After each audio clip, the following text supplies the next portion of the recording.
Comparison is the thief of joy.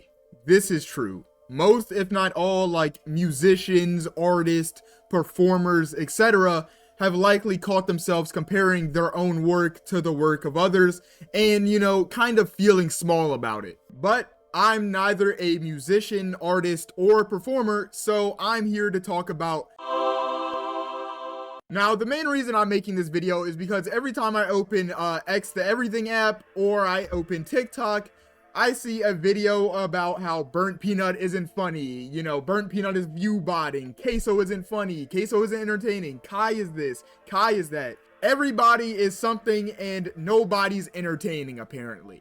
And in all honesty, it's kind of funny to see because sometimes I genuinely agree. Like, I have the ability to separate good content from bad content, and I think they all make like pretty good content in general, but I personally do not find a lot of these guys like Burnt Peanut or Queso that entertaining or funny, which, no disrespect of course, is just not for me. Now, that said, there is a main discussion going on about how these creators even got big in the first place if so many people don't find them funny or entertaining, and a lot of people would just simply write it off as luck.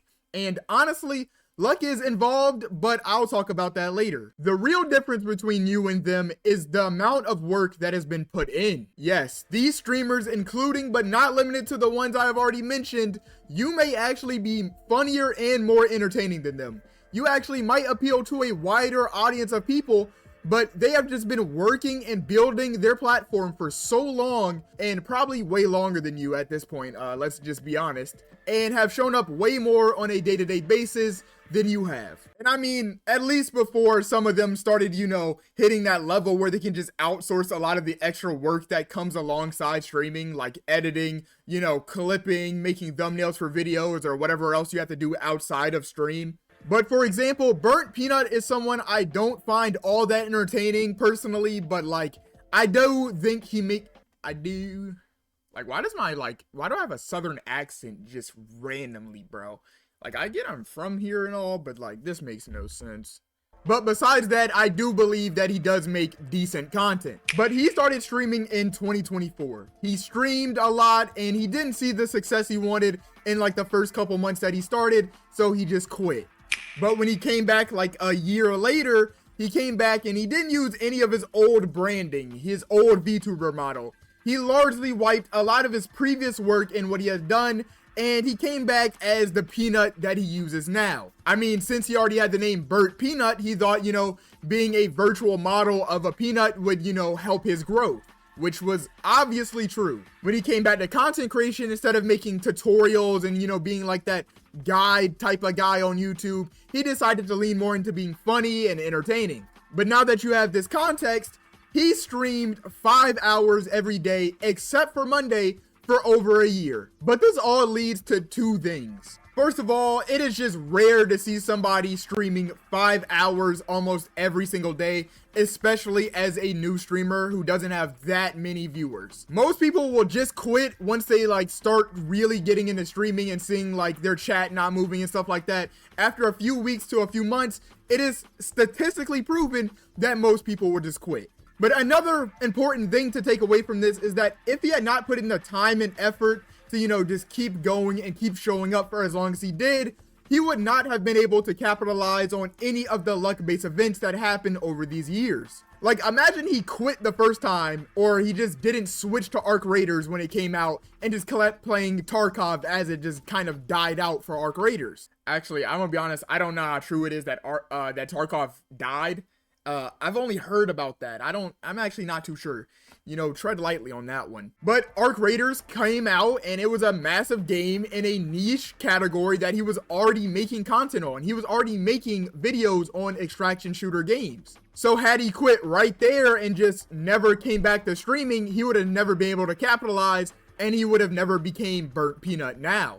And before I continue this video, if you are a small creator that has felt the way I described earlier, let me ask you something. Think of whatever goal you have for your content, and then think, where do you think you would be if you put in the same amount of time and effort as it took your favorite creator to get to that goal? For example, my favorite creator being Ludwig, I would have to go see how long it took him to hit like 100 viewers and then compare my amount of time that I've put in to his. And let me be clear, of course not everybody has the time to stream 5 hours a day, 6 times a week, but let's just say you're in a schedule that works for you. You will still catch up to that amount of time that you're looking at eventually. Like if it took Ludwig 600 hours of streaming to get to 100 viewers, then I would have to sit here and just stream on my own schedule until I hit 600 and be like, wow, let me reevaluate, let me compare myself to where I thought I would be, etc.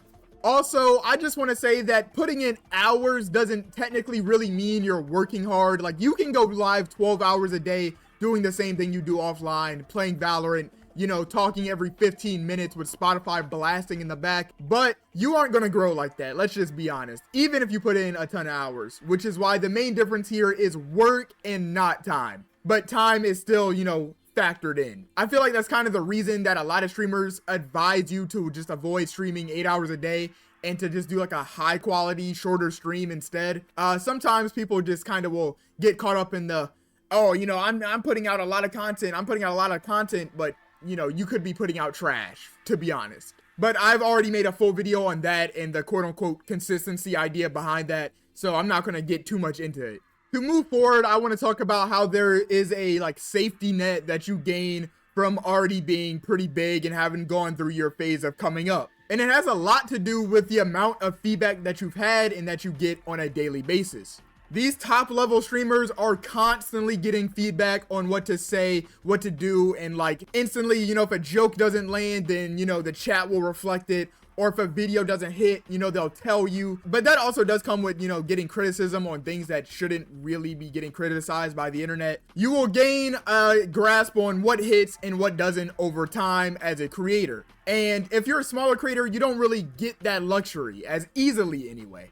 Which is kind of an underlying problem people don't even understand that they might have, is that people are comparing their beginning to someone's career that has been like nurtured for 3 to 4 years already. And then I would have to ask myself, would I be able to hit 100 viewers if I put out as much content as he did at that time?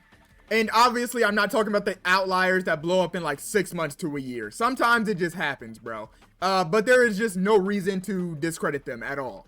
Sometimes I find that you have to, you know, put your timeline parallel to theirs. And you might actually find that you are ahead of them, or you are just farther ahead in your journey than you already thought. Than you think? Than you already thought. Okay.